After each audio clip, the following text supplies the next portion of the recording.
क्या होगा जब आप अपनी ही बहन को उसकी गरीबी की वजह से अपनी शादी में आने से रोक दें? क्या होगा जब वही बहन जिसने आपके लिए अपनी पूरी जिंदगी कुर्बान कर दी आपको आखिरी बार देखने आए और आप उसे पहचान ही ना पाएं? यह कहानी है एक ऐसे भाई की जो अपने अहंकार और दिखावे में इतना अंधा हो गया कि उसने अपने ही खून के रिश्ते को ठुकरा दिया, लेकिन किस्मत ने उसे वहीं लाकर खड़ा कर दिया जहां हर सच उसके सामने खुलने वाला था। एक सूटकेस, एक खत और कुछ ऐसे राज जो उसकी पूरी जिंदगी बदलने वाले थे। क्या वह अपनी गलती समझ पाएगा या फिर बहुत देर हो चुकी होगी? जानने के लिए सुनिए यह दिल को झकझोर देने वाली कहानी। मैंने अपनी बड़ी बहन को अपनी खुशियों में कभी शामिल नहीं किया। मैं अपनी बहन को पसंद नहीं करता था। बचपन से ही मुझे उससे नफरत थी। मैंने उसे अपनी शादी पर भी नहीं बुलाया क्योंकि वह बहुत गरीब थी। उसका हुलिया देखकर मेरे अमीर ससुराल वाले मेरा मजाक बनाते, जिसमें मेरी बेइज्जती होती, और मैं अपनी बेइज्जती कभी भी बर्दाश्त नहीं करता था। मेरी शादी के दिन मेरी दीदी गेट पर आई तो मेरे घर के नौकरों ने उसे भीख मांगने वाली औरत समझकर घर से भगा दिया। अगली सुबह जब मैं अपनी शादी में जाने के लिए तैयार हो रहा था, तब मेरे घर के नौकरों ने मुझे मेरी बहन के बारे में बताया और साथ साथ एक छोटा सा सूटकेस भी मुझे लाकर दिया जो मेरी बहन दरवाजे पर छोड़ गई थी। मैंने उसे खोला तो उसमें मेरी माँ के गहने और एक लेटर रखा हुआ था, जिसे पढ़कर मेरी आंखों में आंसू आ गए थे और मुझे विश्वास नहीं हो रहा था।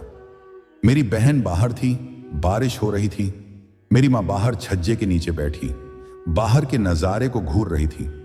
पूरे घर में पकौड़े की खुशबू और चाय की महक फैलना शुरू हो गई थी। मैं अपने कमरे में बैठा पढ़ाई कर रहा था। उस समय मेरी उम्र 15 साल थी। दीदी जल्दी से एक प्लेट में गर्मा गर्म पकौड़े और एक कप चाय लेकर मेरे कमरे में आई थी और मुझे पढ़ाई करता हुआ देखकर मेरे सर पर हाथ फेरने लगी। कहने लगी, प्रताप, तुम पढ़ लिख कर एक दिन बहुत बड़े इंसान बनोगे, बहुत कामयाब बनोगे। मैं हमेशा तुम्हारे लिए प्रार्थना करती हूं। मैंने एक झटके से उनका हाथ अपने सर से हटाया मगर कहा कुछ भी नहीं। दीदी शायद मेरा इशारा नहीं समझी थी। मैं उनसे नाराज था। उन्होंने फिर से मुस्कुराते हुए मेरी तरफ देखा और कहने लगी कि अब पढ़ाई बाद में करना, चाय और पकौड़े गर्म हैं, बरसात का मौसम है, किताबें बंद करो और पहले यह खा लो, उसके बाद पढ़ लेना। इतना कहकर वह मुस्कुराती हुई मेरे कमरे से निकल गई थी, मगर मुझे उन पर बेहद गुस्सा आ रहा था। कल उन्होंने मेरे साथ कुछ ऐसा किया था। मैं अपने मोहल्ले के मामूली से स्कूल में पढ़ता था। इस साल 6ठी कक्षा में आया था। मुझे भी बाकी बच्चों की तरह नई किताबें चाहिए होती थीं, नए जूते, नया बैग, मगर मुझे कभी भी कुछ नया नहीं मिला था। मैं छोटा था और अपने घर का एक ही बेटा था। अक्सर आप लोगों ने सुना होगा कि बेटों को बेटियों से ज्यादा अहमियत दी जाती है। छोटे बच्चों को बड़े बच्चों से ज्यादा लाड प्यार किया जाता है, मगर मेरे घर में ऐसा नहीं था। मैं 3 साल का था जब मेरे पिताजी की मौत हो गई। पिताजी के मरने के बाद हमारे घर में गरीबी ने जैसे डेरा ही डाल दिया था। हम कोई बहुत ज्यादा अमीर तो नहीं थे, मगर बहुत ज्यादा गरीब भी नहीं थे। मेरे पिताजी पेट्रोल पंप पर नौकरी किया करते थे। उनकी कमाई से हमारे घर का गुजारा इतना हो जाता था कि हमें किसी के आगे हाथ फैलाने की जरूरत नहीं पड़ती थी। तब मैं 3 साल का था और दीदी 5 साल की थी। मेरी माँ हाउसवाइफ थी, एक सीधी सादी औरत जो ज्यादा कुछ नहीं जानती थी, बस घरेलू सी ही थी और मामूली सा जीवन व्यतीत कर रही थी। मेरी माँ में एक कमी थी कि वह विकलांग थी। मेरे पिताजी की उनसे दूसरी शादी हुई थी। मेरे पिताजी की पहली पत्नी की मौत हो गई थी। उनके पास कोई बच्चा नहीं था। वह दूसरी शादी करना चाहते थे, लेकिन उन्हें जब मेरी माँ का रिश्ता मिला तो उन्होंने मेरी माँ को रिजेक्ट नहीं किया, बल्कि एक विकलांग औरत को खुशी खुशी स्वीकार कर लिया। मेरी माँ भले ही विकलांग थी, मगर एक तरफ बैठकर वह काफी सारे काम कर लिया करती थी। फिर मेरी दीदी इस दुनिया में आई और उन्होंने कम उम्र में ही घर के काम करना सीख लिए थे। पिताजी ने अपने सामने ही उनका एडमिशन स्कूल में करवा दिया था। वह पढ़ने भी जाती थी। वह बचपन से ही अपनी जिंदगी के खेल खिलौने भूलकर माँ के साथ घरेलू कामों में लग गई थी, लेकिन पढ़ाई भी किया करती थी। फिर मैंने जन्म लिया और मेरी दीदी को खेलने के लिए एक गुड्डा मिल गया था। दीदी मुझे बचपन से ही बहुत प्यार किया करती थी और हमेशा मुझे खुश रखने की पूरी कोशिश किया करती थी। फिर धीरे धीरे मैं बड़ा होता गया और जब मैं 3 साल का हुआ तो हार्ट अटैक की वजह से पिताजी की मौत हो गई। पिताजी के मरने के बाद हमारे घर के हालात बहुत ज्यादा खराब होने लगे। मेरे पिताजी इतने अमीर इंसान तो नहीं थे जो एक मामूली सी नौकरी करके भी कुछ सेविंग्स करके रखते, वो सेविंग्स जो आने वाले समय में उनके परिवार के काम आती। पिताजी के जाने के कई सालों बाद तक हमारे घर के हालात बहुत खराब रहे थे। माँ पिताजी के मरने के बाद बेसुध हो गई थी, मगर दीदी ने उन्हें संभाल लिया था। दीदी घर के भी सारे काम किया करती थी और माँ से उन्होंने कपड़े सिलना भी सीख लिया था। वह मोहल्ले के लोगों के कपड़े सिला करती थी और साथ ही अपनी पढ़ाई भी कर रही थी। इस तरह मेरी दीदी बचपन में ही बड़ी और समझदार हो गई, मगर मुझे हमेशा से ही अपनी बहन से नफरत रही थी। इसकी वजह यह थी कि माँ हमेशा मुझे दीदी के पुराने कपड़े पहनाया करती थी। मैं जब दीदी की उतरण पहनकर गली के बच्चों के साथ खेलने निकलता तो बच्चे मेरा मजाक बनाया करते थे। बचपन में ही मुझे इन सब चीजों से उलझन महसूस होने लगी थी। मैं अगर माँ से किसी नए खिलौने की जिद करता तो वह मुझे दीदी का पुराना खिलौना निकाल कर दे देती थी और कहती थी कि बेटा देखो, यह तुम्हारी दीदी का खिलौना है, तुम्हारी दीदी ने इसे कभी खराब नहीं किया, अब तुम इसके साथ खेलो। मगर मुझे तो नया खिलौना चाहिए होता था, लेकिन माँ मुझे डांट देती। मैं रोता तो कभी कभी मेरे गाल पर एक थप्पड़ भी मार देती थी और कहती थी कि खामोश हो जाओ, जिद मत किया करो। मेरा स्कूल में एडमिशन हुआ तब भी मेरे साथ यही हुआ। दीदी की पुरानी किताबों से ही मैं पढ़ाई करता था। दीदी की पुरानी यूनिफॉर्म से मेरी यूनिफॉर्म बना दी जाती थी, उसी को पहनकर मैं स्कूल जाता था। माँ हमेशा दीदी को मेरी लाडली बेटी कहकर पुकारती थी, लेकिन मुझे प्रताप ही कहती थी। दीदी ने मुझे प्यार करने में कोई कसर नहीं छोड़ी थी। मेरी दीदी हमेशा कोशिश करती थी कि वह मेरी ख्वाहिश पूरी कर सके। जैसे जैसे वह बड़ी हो रही थी, घर के काम के साथ साथ उसने सिलाई का काम भी बढ़ा लिया था और गली के बच्चों को ट्यूशन भी पढ़ाने लगी थी। वह ज्यादा पैसे तो नहीं देते थे, मगर इतने पैसे दे दिया करते थे कि मेरी दीदी अपनी और मेरी स्कूल की फीस जमा कर दिया करती थी। लेकिन वह सब बचपन की बात थी। अब मैं बड़ा हो गया था। अब मुझे यह सब कुछ बुरा लगने लगा था। मैं पुरानी चीजों पर अपनी जिंदगी गुजारना नहीं चाहता था, लेकिन दीदी भी माँ की तरह ही बोलती थी और कहती थी कि नया कोर्स खरीदने की क्या जरूरत है, मैंने अपनी सारी किताबें संभाल कर रखी हुई हैं, तुम मेरी किताबों से पढ़ाई कर लो। अब मैं ऐसा नहीं कर सकता था। स्कूल में मौजूद मेरे दोस्त मेरा मजाक बनाने लगे थे। उन सब की कोरी किताबें होती थीं और मैं पुरानी किताबें लेकर जाता था। हालांकि मेरी दीदी की पुरानी किताबें भी बिल्कुल नई किताबों की तरह होती थीं, मगर उन पर पहले से ही दीदी का नाम मौजूद होता था, जिसको काट कर मैं अपना नाम डाल देता था, जिससे मेरे दोस्त समझ जाते थे कि मैं फिर अपनी दीदी की किताबें लेकर स्कूल में आ गया हूं। और उस दिन तो हद ही हो गई जब होली के मौके पर मुझे अपने स्कूल में होली के फंक्शन को सेलिब्रेट करने के लिए जाना था। हम सभी बच्चों को कुर्ता पजामा पहनकर स्कूल जाना था। मेरे साथ के सभी बच्चे बाजार से रेडीमेड कुर्ता पजामा खरीद कर लाए थे। किसी के कुर्ते पर कढ़ाई थी तो किसी का कुर्ता रंगीन था, मगर मैं निराश था। मेरे पास तो कुर्ता पजामा था ही नहीं। मैंने माँ से कहा कि माँ, मुझे कुछ पैसे दे दो, मैं बाजार से जाकर अपने लिए कुर्ता पजामा लेकर आऊंगा। स्कूल में होली है, वह पहनना है मुझे।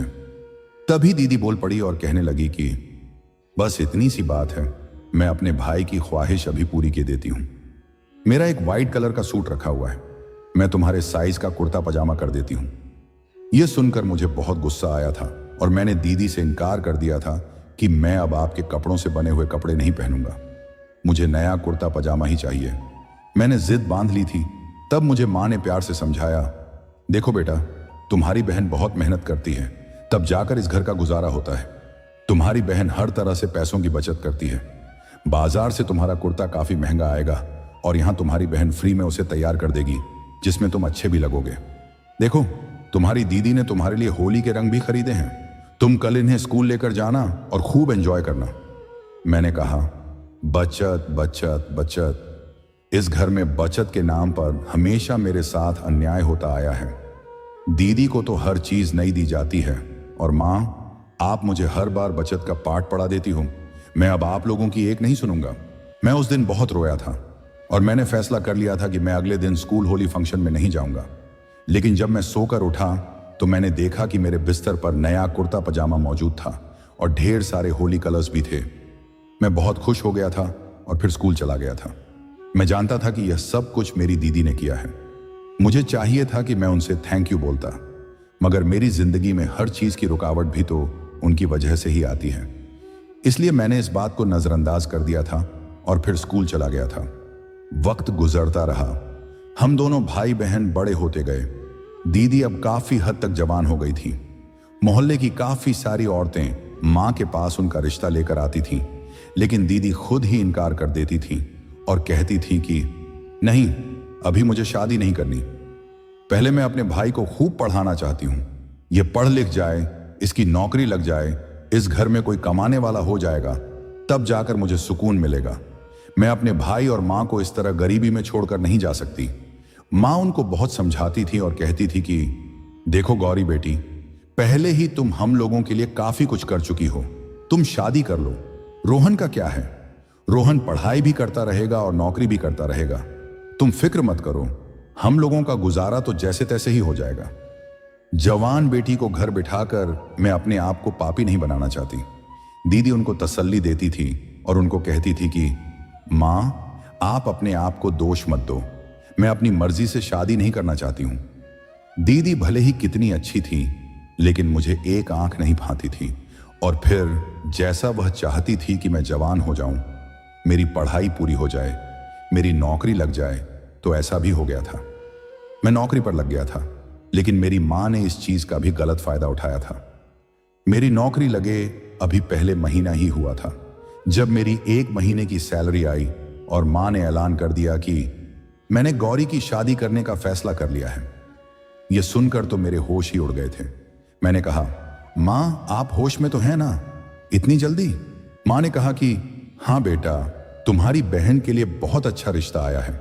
लड़के के परिवार में सिर्फ उसकी माँ है, उन्होंने हमारी गौरी को पसंद कर लिया है और वह जल्द से जल्द शादी करना चाहते हैं। बेटा, अब तुम कमाने लायक हो गए हो। तुम्हारी बहन के साथ की सभी लड़कियों की शादी हो गई है, अब मैं उसको और घर में नहीं बिठा सकती। वैसे भी उसने हमारे लिए सारी जिंदगी मेहनत ही की है और सबसे ज्यादा तो उसने तुम्हारे बारे में सोचा है। अब तुम्हें अपनी बहन की शादी करके अपनी जिम्मेदारी से फ्री हो जाना है। माँ की बात पर मुझे बेहद गुस्सा आया था कि इतनी मेरी सैलरी नहीं है जितना खर्च उन्होंने मेरे सर पर डाल दिया है। आखिर मुझे 1 महीने की कमाई में मिला ही क्या था? 10,000 रुपए। इतने पैसों में भला शादी का खर्चा कैसे निकल जाएगा? मैंने माँ को समझाया था, लेकिन उन्होंने मेरी एक न सुनी और दीदी की शादी को अंजाम दे दिया।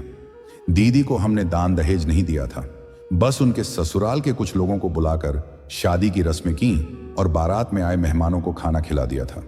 मैं दीदी की शादी होने पर एक तरह से खुश भी था कि चलो, इस घर से मेरी खुशियों को खाने वाला कांटा हमेशा हमेशा के लिए निकल रहा है। लेकिन अगले दिन जब मैं सोकर उठा तो घर में एक अजीब सी वीरानी छाई हुई थी। मुझे जगे हुए 1 घंटा गुजर गया था, अभी तक मुझे नाश्ता नहीं मिला था। मेरी दीदी जो सवेरे मेरी आंख खुलते ही नाश्ता मेरे बिस्तर पर ले आती थी, अब किचन पूरा खाली पड़ा हुआ था, वहां खाने का भी कुछ नहीं था। माँ, वह भी उदास थी। मैं माँ के पास गया और कहने लगा कि माँ, मुझे नाश्ता मिलेगा आज या नहीं? माँ ने कहा कि बेटा, तुम तो जानते हो कि तुम्हारी बहन की शादी हो गई है और तुम्हारी बहन ने 7 साल की उम्र से ही घर के सारे काम खुद किए हैं। मैं तो बस बैठी रहती हूँ और पूजा पाठ में मगन रहती हूँ, मुझसे तो कोई काम नहीं होगा। तुम अपने और मेरे दोनों के लिए नाश्ता बना लो या फिर बाजार से ले आओ, मैं भी तुम्हारे इंतजार में कब से भूखी बैठी हूं। उन्होंने मेरे हाथों पर अपने हाथ रखकर कहा कि बेटा, यही वजह थी जो तुम्हारी बहन शादी नहीं करना चाहती थी। वह जानती थी कि अगर उसने शादी की और शादी करने के बाद वह इस घर से चली गई तो हम लोगों को किन किन परेशानियों का सामना करना पड़ेगा। देखो रोहन, तुम उसके भाई नहीं बल्कि उसके पिता की जगह भी हो। तुम उसका हमेशा ख्याल रखना। तुम अपनी बहन के ससुराल आते जाते रहना। उसने अपना बचपन इस घर के कामकाज में गुजार दिया, अपनी बहन को कभी ना भूलना। मैंने कहा, माँ, मैं बाजार से नाश्ता लेकर आता हूँ और दीदी बस अपनी ससुराल में बस जाएं। उन्हें यहाँ आने की जरूरत नहीं है, लड़की अपनी ससुराल में ही अच्छी लगती है। रही घर के कामकाज की बात, तो हम 2 लोग हैं, मैं खाना बाजार से ले आया करूंगा। इतना कहकर मैं घर से निकल गया था। वक्त धीरे धीरे गुजरता रहा, हम बाजार का खाना खाते रहे। घर की साफ सफाई में भी अब वह मजा नहीं रहा था जो दीदी किया करती थी। माँ से जितना काम होता वह कर लेती थी। मुझे लगा था कि दीदी अपनी ससुराल जाने के बाद अब कभी यहां नहीं आएंगी, लेकिन उसने तो शादी के 2 महीने बाद ही हमारे घर आना शुरू कर दिया था। वह हमारे घर आकर हमारे सारे कपड़े धो जाया करती थी, घर की सफाई कर देती थी और लगभग 2 दिन का खाना हमारे लिए बना देती थी।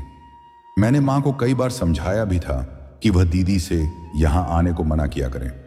मैं नहीं चाहता था कि वह दोबारा से हमारे घर के मामलात में दखल अंदाजी दे, मगर माँ थी कि हमेशा से ही अपनी बेटी की साइड लिया करती थी।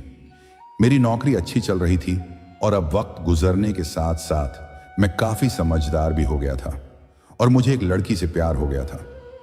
वह लड़की बहुत अमीर थी और देखने में बेहद सुंदर थी। दोनों की बातचीत सोशल मीडिया पर हुई थी और वह मेरे ही शहर की रहने वाली थी। आज मैं उससे मिलने के लिए एक रेस्टोरेंट जाने वाला था। मैं उसके आने से 10 मिनट पहले ही रेस्टोरेंट में आकर बैठ गया था, जहां हल्की आवाज में गाने बज रहे थे। थोड़ी देर के बाद जब वह आई तो मैं उसे देखता ही रह गया था। वह जितनी सुंदर फोटो में लगती थी उतनी ही सुंदर हकीकत में भी लग रही थी। मैंने उसके सामने अपनी बातों का जाल ऐसा बिछाया था कि वह मेरी बातों में उलझकर मेरे प्यार में गिर गई थी। यह सब अच्छी निशानी थी, लेकिन मुझे अपनी जिंदगी में एक ऐसी ही लड़की चाहिए थी जो मुझे फाइनेंशियली सपोर्ट करती। मेरे हालात बहुत नाजुक थे। जॉब की मामूली सी सैलरी से मेरा गुजारा नहीं हो पा रहा था। दीदी की शादी भी बहुत गरीब घर में हुई थी। वह भी अपना दुखड़ा मां को हमेशा सुनाती रहती थी, जिस पर मां उनको थोड़े थोड़े पैसे दे दिया करती थी। यह सब मुझे बहुत बुरा लगता था।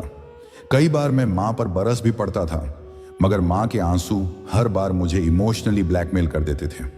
अब तो मां भी बीमार रहती थी और मेरे हालात भी कुछ ठीक नहीं थे। मेरे ऐसे हालात से कोई भी लड़की मेरी मोहब्बत में गिरफ्तार नहीं हो सकती थी। ऐसे में प्रीति का मुझसे मोहब्बत करना मेरे लिए किसी चमत्कार से कम नहीं था। वह मेरे हालात पर नहीं बल्कि मेरी पर्सनैलिटी पर फिदा हुई थी। सोशल मीडिया पर मेरे बहुत सारे फोटो अपलोड थे। मैं स्मार्ट था और अपनी स्मार्टनेस से मैंने प्रीति का दिल जीत लिया था। पहली मुलाकात में ही हम दोनों के बीच अच्छी बातचीत हुई थी। मैंने उसका हाथ पकड़ने के लिए अपना हाथ आगे बढ़ाया था तो वह हिचकिचाई, लेकिन उसने मेरा हाथ पकड़ लिया था। मैंने उसे फिक्र करते हुए अंदाज में कहा, प्रीति, तुम्हें यहां आने में कोई प्रॉब्लम तो नहीं हुई ना? मैंने तुम्हें कहा भी था कि मैं तुम्हें लेने के लिए आ जाता। मेरी बात सुनकर वह कहने लगी, अरे क्यों मुझे कोई प्रॉब्लम होगी? मेरे पास ड्राइवर है, गाड़ी है, बस मैंने उसको एड्रेस बताया और आ गई। आप इतना परेशान क्यों होते हैं मुझे लेकर? मैं कोई छोटी बच्ची नहीं हूं, अपना ख्याल रख सकती हूं। मैं उसकी आंखों में देखते हुए बोला, तुम मेरे लिए एक मासूम सी बच्ची ही हो जिनका ख्याल रखने के लिए शायद ऊपर वाले ने मुझे पैदा किया है। अच्छा बताओ, अब क्या खाओगी? आज सब कुछ मेरी तरफ से। वह बोली, इसकी कोई जरूरत नहीं है ज्यादा हवा में उड़ने की। मुझे पता है आपकी अभी जॉब नहीं है। जो भी खाना है मैं आपको खिलाऊंगी। और हाँ, मैंने पापा से आपके लिए बात कर ली थी। वह थोड़ा नाराज हुए थे कि सोशल मीडिया पर किसी से दोस्ती करना और फिर उससे मुलाकात करना ठीक नहीं है, मगर जब मैंने तुम्हारे बारे में उनको बताया तो वह राजी हो गए। तुम्हें एक अच्छी नौकरी भी मिलेगी और उनकी बेटी भी। अब बताओ, मैंने ठीक किया? उसकी बात सुनकर मेरे चेहरे पर रौनक आ गई थी। मैं उसे देखते हुए बोला, तुम सच कह रही हो? मुझे अच्छी नौकरी मिल जाएगी? लेकिन तुम जानती हो ना कि मेरी इतनी एजुकेशन नहीं है, लेकिन दिमाग बहुत है। मैं बहुत कुछ कर सकता हूं, बस मुझे थोड़ा सहारा चाहिए। मैंने प्रीति से झूठ बोला था कि मेरी नौकरी नहीं है। मैं नौकरी करता था, मगर बहुत मामूली सी। प्रीति के पिता का बहुत बड़ा बिजनेस था। उनकी कंपनी में नौकरी मिल जाना मेरे लिए बहुत खुशकिस्मती की बात थी। मेरी बात सुनकर प्रीति मेरे हाथों को थपथपाते हुए बोली कि मैं तुम्हें सहारा दूंगी। बोलो, सगाई करोगे मुझसे? वो मेरे साथ काफी एडवांस थी। मुझे ज्यादा कोशिश करने की जरूरत ही नहीं पड़ रही थी। मैंने हां कहा तो उसने अचानक अपने पर्स से एक अंगूठी निकाली थी और मुझे पहना दी थी। मैं खामोशी से उसकी हर हरकत को देख रहा था। वो मुझे देखते हुए बोली कि मुझे पता है तुमने ऐसा कुछ नहीं किया होगा। फिलहाल जब नौकरी लग जाएगी और पैसा कमाना शुरू हो जाओगे तो सबसे पहले मेरे लिए एक रिंग ले लेना। मुझे ज्यादा शोर शराबा पसंद नहीं है। मैं ज्यादातर खामोशी से काम करना पसंद करती हूँ। लेकिन हाँ, जब शादी करूंगी तब थोड़ा बहुत शोर करना ही पड़ेगा, क्योंकि घर वालों के भी बहुत अरमान हैं। तुम बताओ, तुम्हारे घर वाले राजी हैं हमारे रिश्ते के लिए? मेरी नजरों के सामने मेरी माँ और बहन का बेबस चेहरा आ गया था। भला वो मेरे रिश्ते में क्या ही आड़े आती? मैंने सर इनकार में हिला दिया था और उसे देखते हुए बोला कि मेरी माँ बीमार रहती है और वह विकलांग भी है। मेरी बहन अपने घर की है। तुम जानती हो मैं अपने फैसले अपनी मर्जी से लेता हूं। मुझे किसी की मर्जी की जरूरत नहीं है। अगर मैंने उन लोगों के बिना भी शादी कर ली तब भी कोई प्रॉब्लम नहीं होगी। मेरी बात सुनकर उसके होठों पर मुस्कुराहट आ गई थी। आज के दौर में लड़कियां ऐसे ही लड़कों को पसंद करती हैं जिनमें कॉन्फिडेंस मौजूद हो कि वह अपनी मोहब्बत को पूरी दुनिया के सामने बिना डर के लेकर खड़े हो जाएं। काफी देर तक हम दोनों रेस्टोरेंट में बैठे बातचीत करते रहे थे और फिर प्रीति की एक जरूरी मीटिंग थी जिसकी वजह से वह ऑफिस चली गई थी और मैं घर के लिए निकल गया था। बाइक पर बैठे हुए मेरे होठों पर मुस्कुराहट फैल गई थी। उसने कल मुझे अपने ऑफिस जाने के लिए बोला था। क्या मेरी इतनी बड़ी कंपनी में नौकरी होगी जहां की मैं सिर्फ सपने देख सकता था? अब तो मेरी जिंदगी ही बदल जाएगी। मुझे कभी कभी विश्वास नहीं आता था कि इतनी आसानी से मुझे एक ऐसी लड़की कैसे मिल सकती है जिसके पास इतना सब कुछ हो। कभी कभी ऐसा लगता था जैसे कोई मुझे फंसा रहा है, लेकिन ऐसा नहीं था। फंसाया मैंने उसे था, उसने मुझे नहीं। मैं घर में दाखिल हुआ। मेरे सोचने के बिल्कुल ठीक मुताबिक मां आंगन में ही बैठी हुई खांस रही थी। उनकी खांसी ने मेरा सर दर्द कर दिया था। न जाने उनके साथ क्या प्रॉब्लम थी। कई बार डॉक्टर के पास भी लेकर गया था। डॉक्टर टेस्ट का बोलते थे और मां साफ इनकार कर देती थी। अब मुझे उनसे भी उलझन महसूस होने लगी थी। मैं कुछ कहता इससे पहले मां मुझे देखते हुए बोली, बेटा तुम्हारी दीदी आई थी, गौरी बहुत परेशान है, बता रही थी कि उसे तुमसे मुलाकात करके कुछ बताना है। तुम एक काम करो, तुम इस समय फ्री हो तो उसके पास चले जाओ, थोड़ी देर बैठकर उससे बातें करके आओ। उसके ससुराल वाले बड़े जालिम लोग हैं, भाई तो बहनों का मान होते हैं। जाओ तुम अपनी बहन के सर पर हाथ रख कर आओ, उसको पिता की तरह फील करवाओ, ऊपर वाला तुम्हें बहुत देगा। मां की बात सुनकर मेरे माथे पर अनगिनत बल पड़ गए थे। मैंने कहा, मां मैं पिता के फर्ज से कब का फ्री हो चुका हूं। आपकी बेटी को कोई और काम नहीं है। अरे वह अपनी ससुराल में खामोशी से रहना, और मैं आपसे कह देता हूं कि मुझे और जिम्मेदारियों में मत दबाइए। उनको बोलिए कि अपना घर खुद बसाएं। बेवजह यहां पर आकर अपने ससुराल वालों की बुराइयां नहीं किया करें। अगर वह सब यही करती रही तो कभी अपना घर नहीं बसा पाएंगी। मां यह बात उनके दिमाग में बैठा देना, मैं बार बार उनका घर नहीं जोड़ सकता। एक बार उनकी जिम्मेदारी सर से उतार दी है, अब मैं कोई और जिम्मेदारी बर्दाश्त नहीं करूंगा। उनको बोलो कि अपने पति की सेवा करें, अपनी सास के साथ खुश रहा करें, घर वालों का कहना माने, सब कुछ ठीक हो जाएगा। और आइंदा के बाद आप मुझसे यह नहीं कहेंगी कि पिता के फर्ज को अदा करो।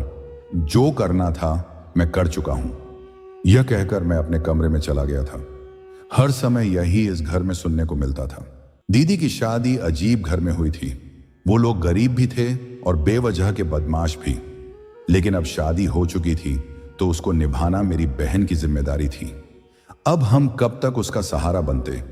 एक ना एक दिन तो बेटी को विदा करना ही पड़ता है। दीदी को चाहिए था कि वह अपने पांव पर खुद खड़ी होकर अपना आप संभाले, लेकिन मैं जानता नहीं था मेरी सोच कितनी खराब है। उधर दीदी के साथ उनके ससुराल में बहुत जुल्म हो रहा था। मैं तो उनकी शक्ल भी देखना नहीं चाहता था। वह घर पर भी आती थी तब भी मैं उनसे कोई बात नहीं करता था। रात के समय जब मैं अपने कमरे से बाहर आया तो मां अभी भी खांस रही थी। ना जाने क्यों मुझे अक्सर उनकी खांसी परेशानी में डाल देती थी। वह मेरी मां थी, मेरा फर्ज बनता था उनका ख्याल रखना। भले ही मैं दीदी से अब कोई संबंध नहीं रखना चाहता था, लेकिन मां तो मेरी ही जिम्मेदारी थी। इस औरत ने मुझे जन्म दिया था। मैं उनके करीब बैठ गया था और नरमी से बोला कि मां मैं अभी पैसे लेने के लिए जा रहा हूं। आपका इलाज अच्छे अस्पताल में हो जाएगा, क्योंकि अगर परेशानी बढ़ गई तो बहुत बड़ी परेशानी हो जाएगी। मां कहने लगी कि बेटा जो पैसा तुम मुझ पर लगाना चाहते हो वह पैसे मेरी बेटी को दे दो, मैं खुद ही ठीक हो जाऊंगी। वह ठीक नहीं है, उसका पति उसे उसके मायके, मैं बीच में इंटरफेयर करके शर्मिंदा नहीं होना चाहता।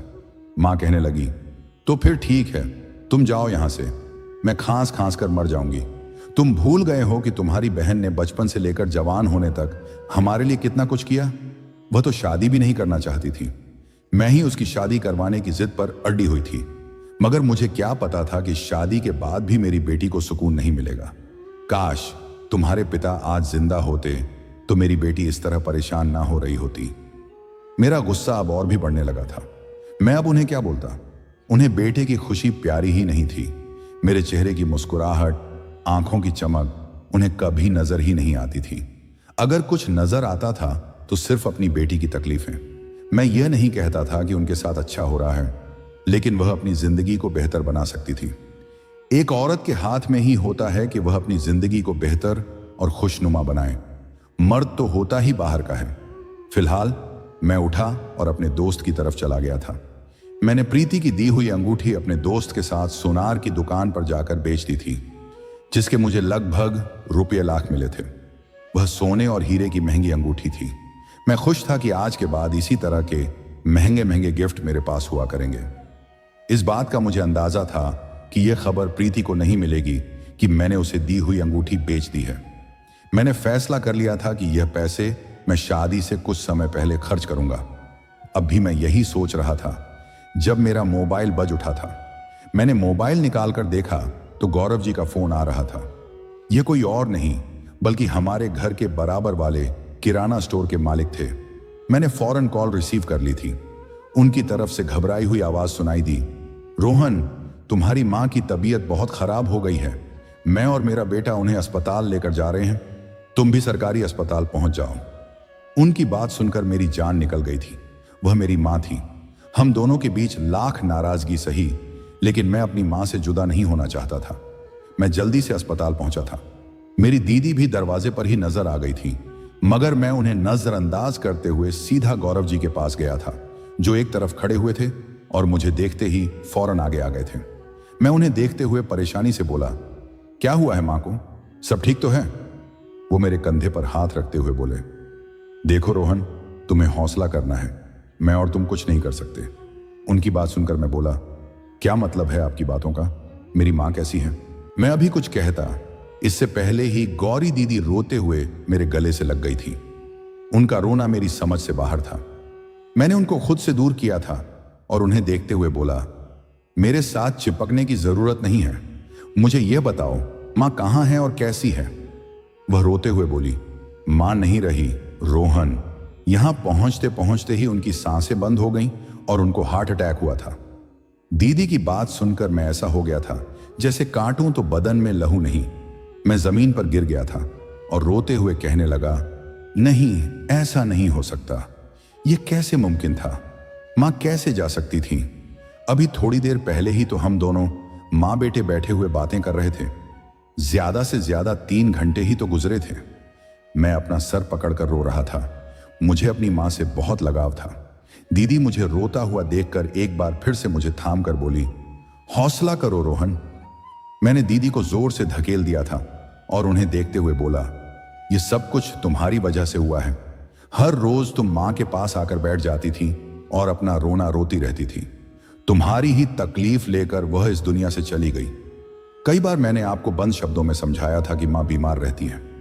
उनके सामने बैठकर अपने दुख जाहिर मत किया करो।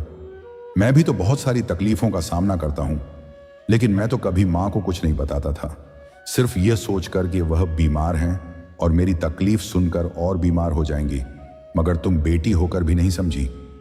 आज देखो हमारी मां कहां पर है।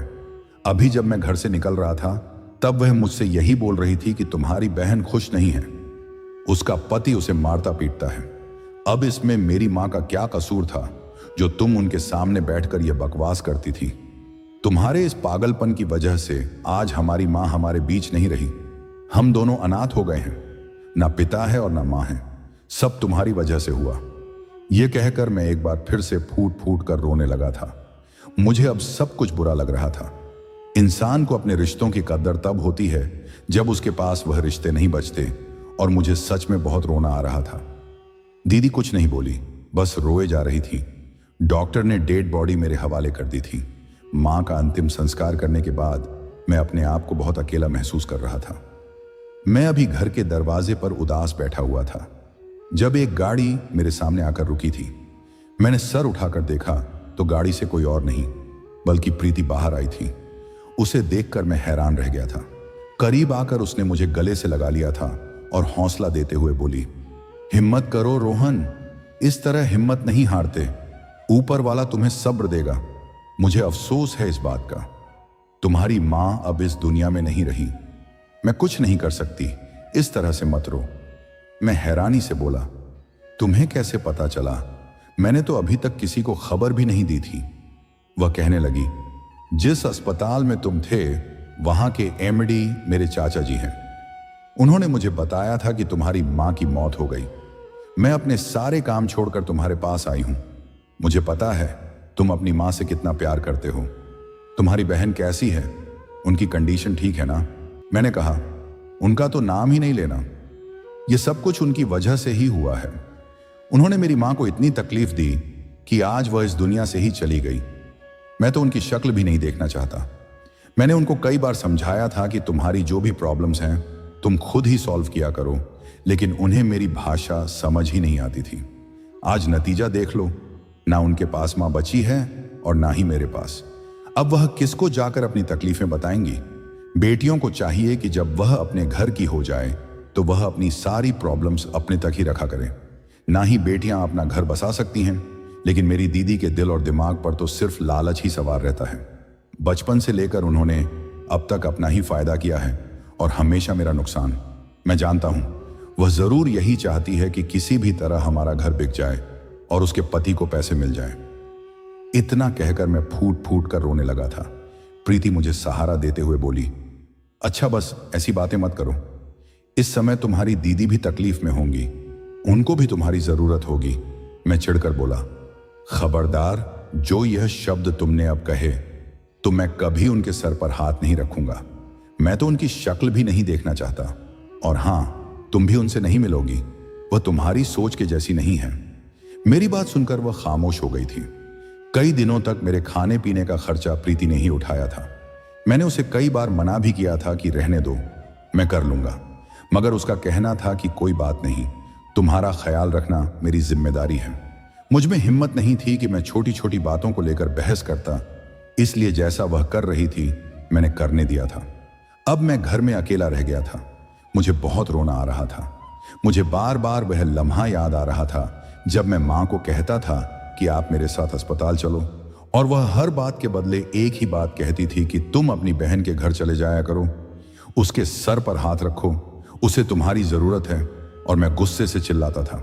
आसमान को देखते हुए बोला, मैं तुम्हें कभी माफ नहीं करूंगा दीदी। वह बचपन था, लेकिन अब मैं बड़ा हो गया हूं।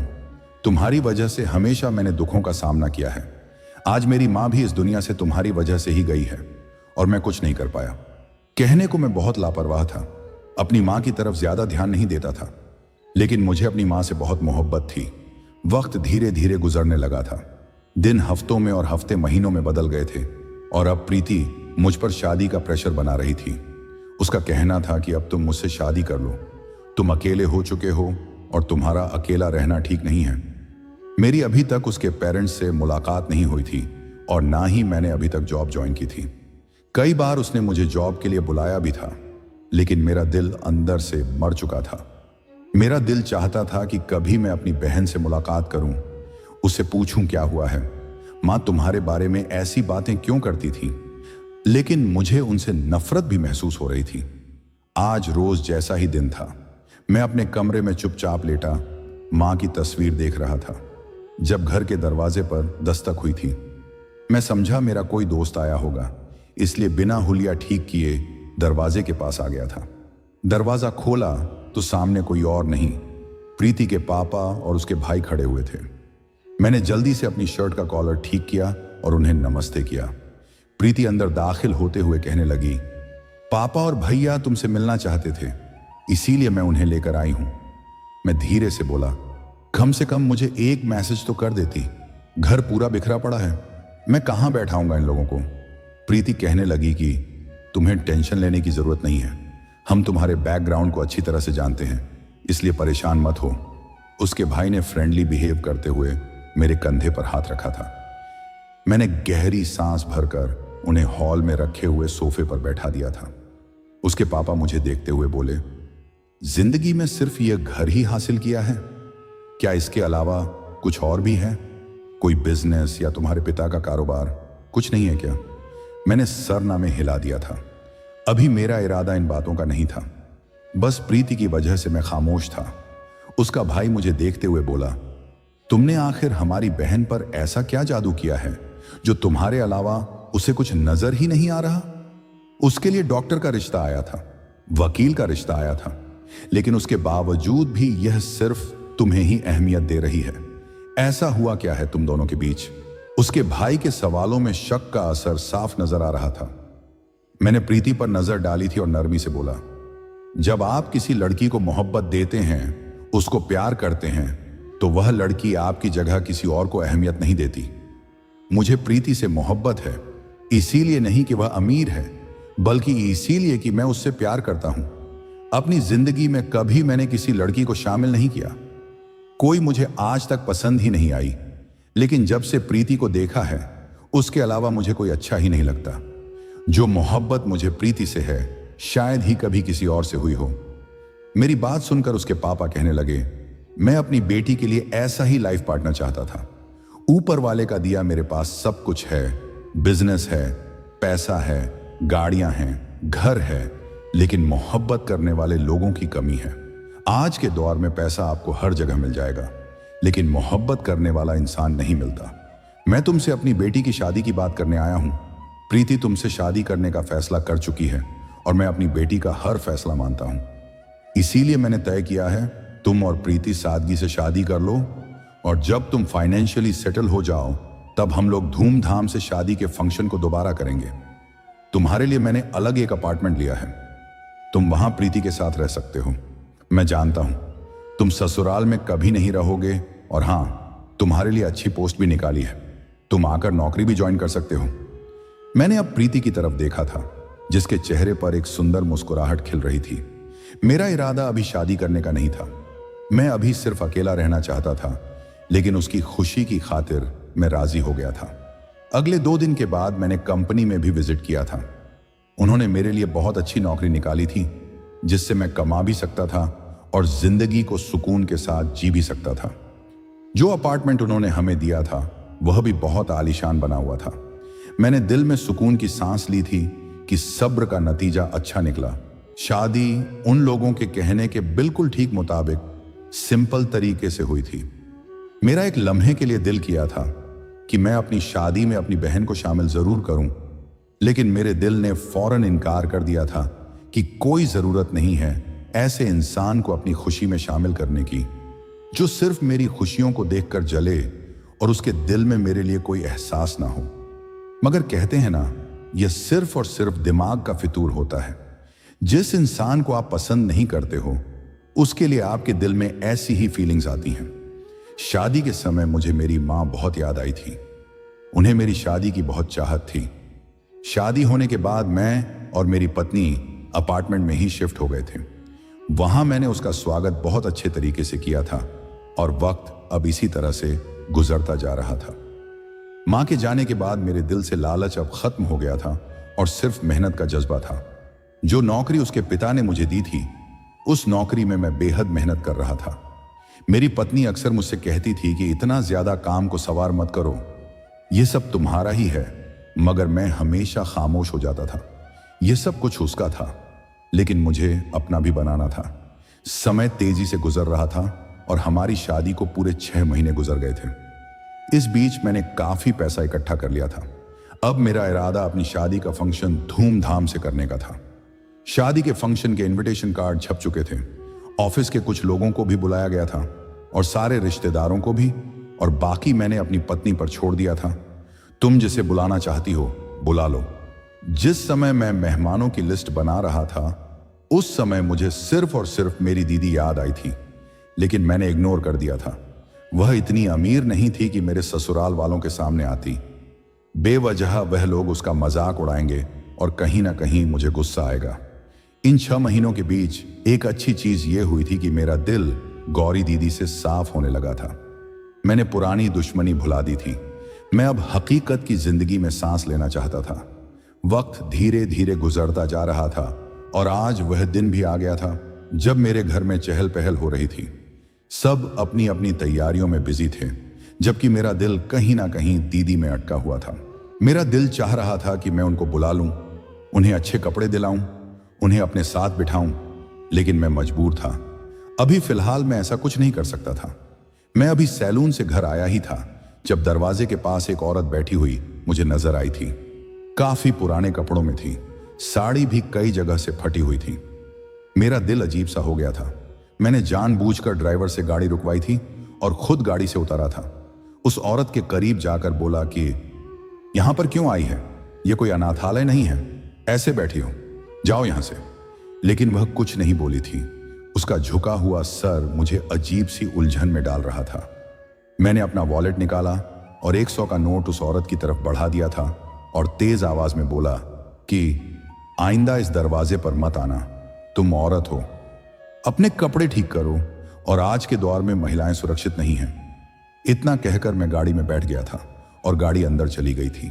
इस बात से बेखबर था कि जिस औरत को मैं अभी पैसे देकर आया हूं वह कौन है।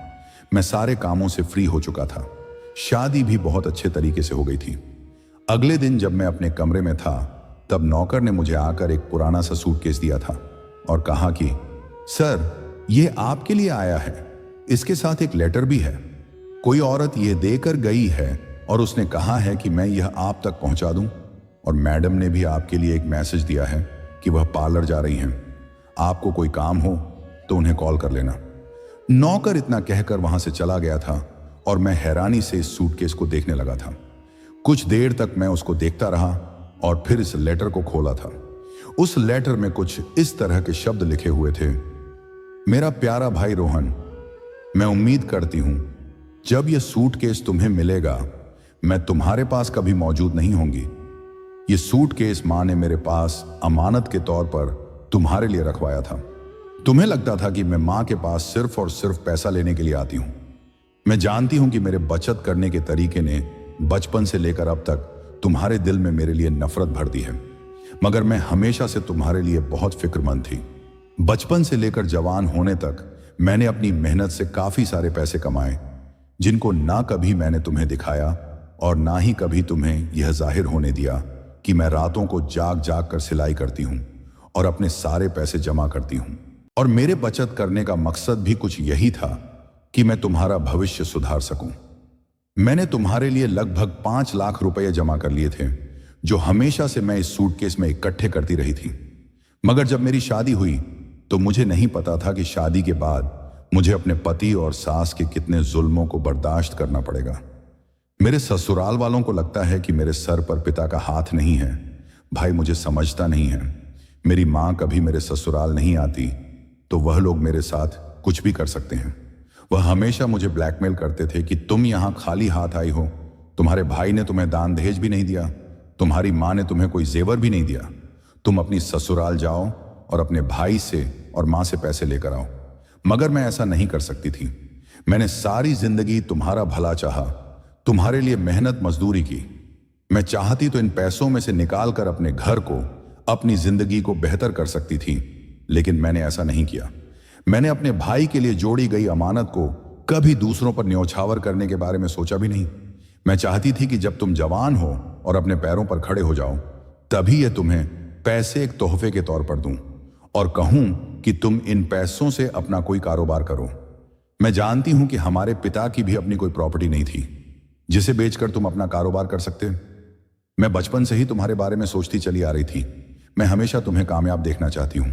मैं अपने दुख दर्द मां को सुनाया करती थी तो वह मुझसे कहती थी कि बेटा, तुम अपने जोड़े हुए पैसों में से पैसे लेकर अपने ससुराल वालों का मुंह बंद कर दो, वह तुम पर अत्याचार नहीं करेंगे।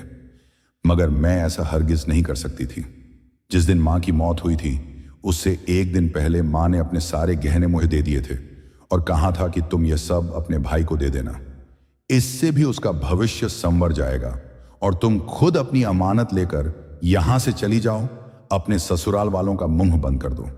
मैं रोहन से कहती हूं कि वह तुम्हारी ससुराल जाए, तुम्हारे सर पर हाथ रखे, मगर वह मेरी बात नहीं सुनता। इस सब में तुम्हारा ही नुकसान हो रहा है। मैंने कहा कि मां, मुझे कुछ नहीं चाहिए, माँ ने कहा कि यह सब कुछ तुम अमानत के तौर पर अपने पास रखना। मैं जानती हूं कि मेरी तबीयत ठीक नहीं रहती और मेरी सांसें कभी भी बंद हो सकती हैं, इसलिए अपने भाई को यह दे देना। मैंने इसी सूटकेस में माँ के दिए गए गहने रख लिए थे और यह सब कुछ अपने घर ले जाने का इरादा किया, मगर फिर मुझे याद आया कि अगर मैं माँ की यह अमानत अपने ससुराल ले गई तो मेरा पति और सास ये सब कुछ अपने पास रख लेंगे। इसलिए मैंने यह सब कुछ अपनी एक सहेली के घर पर रख दिया था और उससे कहा था कि सही वक्त आने पर मैं तुमसे यह ले लूंगी। अब जब मुझे पता चला कि तुम्हारी शादी होने जा रही है तो सोचा कि तुम्हें इन सब की जरूरत पड़ेगी।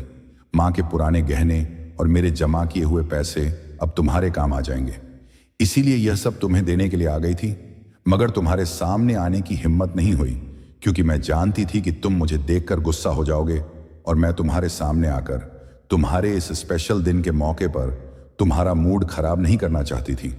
मगर तुमने तो मुझे भिखारन ही समझ लिया। मैं तुम्हें काफी समय से तलाश कर रही थी, मगर जब मुझे पता चला कि तुम्हारी शादी हो रही है तब तुम्हारे हिस्से की यह अमानत तुम्हें देने के लिए आ गई।